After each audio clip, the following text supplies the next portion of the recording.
ಧರ್ಮಸ್ಥಳ ಪ್ರಕರಣದಲ್ಲಿ ಮಹತ್ವದ ಬೆಳವಣಿಗೆ ನಡೆದಿದೆ.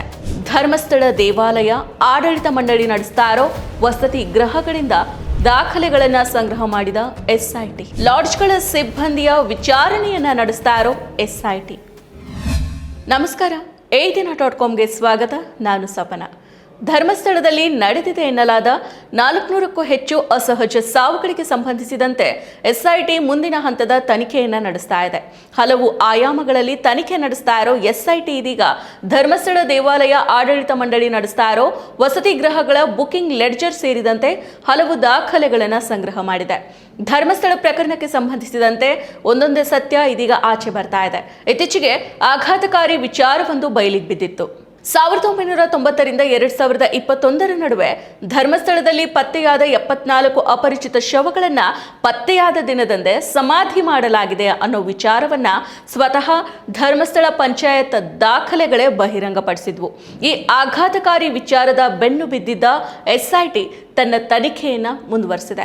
ಇದೀಗ ಈ ಪ್ರಕರಣದ ತನಿಖೆಯ ಭಾಗವಾಗಿ ಎಸ್ಐಟಿ ಧರ್ಮಸ್ಥಳ ದೇವಾಲಯ ಆಡಳಿತ ಮಂಡಳಿ ನಡೆಸ್ತಾ ಇರೋ ವಸತಿ ಗೃಹಗಳಿಂದ ಬುಕಿಂಗ್ ಲೆಡ್ಜರ್ ಸೇರಿದಂತೆ ಹಲವು ದಾಖಲೆಗಳನ್ನು ಸಂಗ್ರಹ ಮಾಡಿದೆ. ಜೊತೆಗೆ ವಸತಿ ಗೃಹ ಮತ್ತು ಧರ್ಮಸ್ಥಳ ಮಾಹಿತಿ ಕೇಂದ್ರದ ನೌಕರರನ್ನ ಕನಿಷ್ಠ 5 ಬಾರಿ ವಿಚಾರಣೆಗೆ ಒಳಪಡಿಸಿದೆ. ನಿರ್ದಿಷ್ಟ ಕಾರಣಗಳಿಗಾಗಿಯೇ ಇವರನ್ನ ವಿಚಾರಣೆಗೆ ಒಳಪಡಿಸಲಾಗಿದೆ ಅಂತ ಎಸ್ಐಟಿ ಮೂಲಗಳು ತಿಳಿಸಿದಾವೆ. ತನಿಖೆಯ ಭಾಗವಾಗಿ ಎಸ್ಐಟಿ ಹಂತ ಹಂತವಾಗಿ ಹೆಜ್ಜೆಯನ್ನ ಇಡ್ತಾ ಇದೆ. ಸುಳಿವುಗಳಿಗಾಗಿ, ಮಾಹಿತಿಗಳಿಗಾಗಿ ಲಾಡ್ಜ್ ಸಿಬ್ಬಂದಿಯನ್ನ ಸುಮಾರು 5-6 ಬಾರಿ ವಿಚಾರಣೆಯನ್ನ ನಡೆಸಿದೀವಿ ಅಂತ ಹಿರಿಯ ಅಧಿಕಾರಿಯೊಬ್ಬರು ತಿಳಿಸಿದ್ದಾರೆ ಅಂತ BLR ಪೋಸ್ಟ್ ವರದಿ ಮಾಡಿದೆ. ವಸತಿ ಗೃಹ ಮತ್ತು ಧರ್ಮಸ್ಥಳ ಮಾಹಿತಿ ಕೇಂದ್ರದ ನೌಕರರನ್ನ ವಿನಾಕಾರಣ ವಿಚಾರಣೆ ನಡೆಸಿಲ್ಲ. ನಿರ್ದಿಷ್ಟ ಉದ್ದೇಶ ಮತ್ತು ಕಾರಣಗಳಿಗಾಗಿಯೇ ವಿಚಾರಣೆಯನ್ನ ನಡೆಸಲಾಗಿದೆ. ಪ್ರಮುಖ ಕಾರಣ ಇದ್ದಾಗ ಮಾತ್ರ ಎಸ್ಐಟಿ ಪ್ರಶ್ನೆಯನ್ನ ಮಾಡುತ್ತೆ. ಇಲ್ಲಿವರೆಗೂ ಯಾವುದೇ ಅರ್ಥಹೀನ ವಿಚಾರಣೆಗಳನ್ನು ನಡೆಸಲಾಗಿಲ್ಲ ಅಂತ ಎಸ್ಐಟಿ ಮೂಲಗಳು ಸ್ಪಷ್ಟಪಡಿಸಿದೆ. ಸದ್ಯ ಸಂಗ್ರಹಿಸಲಾದ ದಾಖಲೆಗಳನ್ನು ಎಸ್ಐಟಿ ಎಚ್ಚರಿಕೆಯಿಂದ ಪರಿಶೀಲನೆ ಮಾಡ್ತಾ ಇದೆ. ಕಳೆದ 2 ದಶಕಗಳ ಮಾಹಿತಿ ಇದಾಗಿರೋದ್ರಿಂದ ವಸತಿ ಗೃಹಗಳಿಗೆ ಯಾರೆಲ್ಲ ಬಂದು ಹೋಗಿದ್ದಾರೆ ಅನ್ನೋ ಮಾಹಿತಿಯನ್ನ ಪರಿಶೀಲನೆ ಮಾಡಬೇಕಾಗಿದೆ. ಹೀಗಾಗಿ ಇದು ದೀರ್ಘ ಪ್ರಕ್ರಿಯೆ ಆಗಿದೆ ಅಂತ ಎಸ್ಐಟಿ ಹಿರಿಯ ಅಧಿಕಾರಿಯೊಬ್ಬರು ತಿಳಿಸಿದ್ದಾರೆ. ಧರ್ಮಸ್ಥಳ ಮತ್ತು ಬೆಳ್ತಂಗಡಿ ಪೊಲೀಸ್ ಠಾಣೆಗಳ ವ್ಯಾಪ್ತಿಯಲ್ಲಿ ಬರೋ ವಸತಿ ಗೃಹಗಳಲ್ಲಿ ಕಂಡುಬಂದ ಶವಗಳ ಪ್ರಕರಣಗಳಲ್ಲಿಯೂ ಕೂಡ ಅಸ್ವಾಭಾವಿಕ ಸಾವು ಪ್ರಕರಣ ಅಂದ್ರೆ UDR ದಾಖಲಾಗಿದೆ. ಲಾಡ್ಜ್ಗಳ ಒಳಗೆ ಕಂಡುಬಂದ ಕೆಲವು ಶವಗಳನ್ನ ಗುರುತಿಸಲಾಗದವು ಅಂತ ಪಟ್ಟಿ ಮಾಡಲಾಗಿದೆ. ಯಾಕಂದ್ರೆ ಸಾಮಾನ್ಯವಾಗಿ ಕೊಠಡಿಗಳನ್ನ ವ್ಯಕ್ತಿಯ ದಾಖಲೆಯ ಸಮೇತ ಕಾಯ್ದಿರಿಸಲಾಗುತ್ತೆ. ಹೀಗಿರುವಾಗ ಕೊಠಡಿಗಳನ್ನ ದಾಖಲೆಗಳ ಸಹಿತ ಕಾಯ್ದಿರಿಸಿದ ಪ್ರಕರಣಗಳಲ್ಲಿಯೂ UDR ಪ್ರಕರಣ ದಾಖಲಾಗಿರೋದು ಸಹಜವಾಗಿಯೇ ಹಲವಾರು ಅನುಮಾನಗಳಿಗೆ ಎಡೆ ಮಾಡಿಕೊಟ್ಟಿದೆ. ಇದು ಹೇಗೆ ಅನ್ನೋ ಬಗ್ಗೆ ಹಲವಾರು ಪ್ರಶ್ನೆಗಳನ್ನು ಸಹಿತ ಹುಟ್ಟು ಹಾಕಿದೆ. ಸದ್ಯ ಈ UDR ಪ್ರಕರಣಗಳನ್ನ ಎಸ್ಐಟಿ ಪರಿಶೀಲನೆ ಮಾಡ್ತಾ ಇದೆ. ಎಸ್ಐಟಿ ಮುಖ್ಯಸ್ಥ ಪ್ರಣಬ್ ಮೊಹಂತೆ 1 ಅಥವಾ 2 ದಿನಗಳಲ್ಲಿ ಬೆಳ್ತಂಗಡಿ ಎಸ್ಐಟಿ ಕಚೇರಿಗೆ ಭೇಟಿ ನೀಡೋ ನಿರೀಕ್ಷೆ ಇದೆ. ತನಿಖೆಯ ಪ್ರಗತಿಯನ್ನ ಪರಾಮರ್ಶಿಸೋದಕ್ಕೆ ಕೆಲವು ದಿನ ಬೆಳ್ತಂಗಡಿಯಲ್ಲಿ ಅವರು ಉಳಿದುಕೊಳ್ಳೋ ಸಾಧ್ಯತೆಯೂ ಕೂಡ ಹೆಚ್ಚಾಗಿದೆ ಅಂತ ಹೇಳಲಾಗ್ತಾ ಇದೆ. ಧರ್ಮಸ್ಥಳದಲ್ಲಿ ದೊರೆತಿದ್ದ ಅಪರಿಚಿತ ಮೃತದೇಹಗಳನ್ನು ಅವರ ವಾರಸುದಾರರಿಗೆ ಒಪ್ಪಿಸದೆ ಮೃತದೇಹ ದೊರೆತಿರೋ ಬಗ್ಗೆ ಮಾಧ್ಯಮ ಪ್ರಕಟಣೆಯನ್ನು ಕೂಡ ನೀಡಿದೆ. ಅವರ ವಾರಸುದಾರರನ್ನ ಹುಡುಕದೆ ಅಥವಾ 1-2 ದಿನಗಳು ಕೂಡ ಕಾಯ್ದೆ ಶವ ಸಿಕ್ಕ ದಿನದಂದೇ ಧರ್ಮಸ್ಥಳ ಪೊಲೀಸರು ಮತ್ತು ಧರ್ಮಸ್ಥಳ ಗ್ರಾಮ ಪಂಚಾಯಿತಿ ದಹಿಸಿ ಅಂತ್ಯಕ್ರಿಯೆಯನ್ನ ನಡೆಸಿರೋ ಸಂಗತಿ ಕೇಳಿ ಇಡೀ ನಾಗರಿಕ ಸಮಾಜನೇ ಬೆಚ್ಚಿ ಬಿದ್ದಿತ್ತು.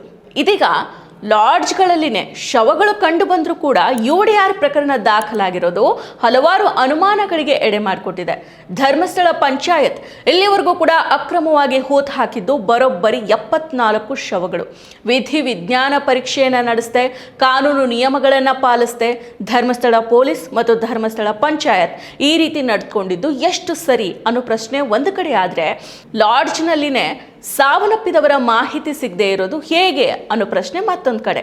ಸದ್ಯ ಎಸ್ಐಟಿ ಪೊಲೀಸ್ ಕಾನ್ಸ್ಟೇಬಲ್ಗಳು ಮಾತ್ರ ಅಲ್ಲದೆ ವಿವಿಧ ಹಂತದ ಅಧಿಕಾರಿಗಳನ್ನು ಕೂಡ ವಿಚಾರಣೆಗೆ ಕರೆಸಿದೆ.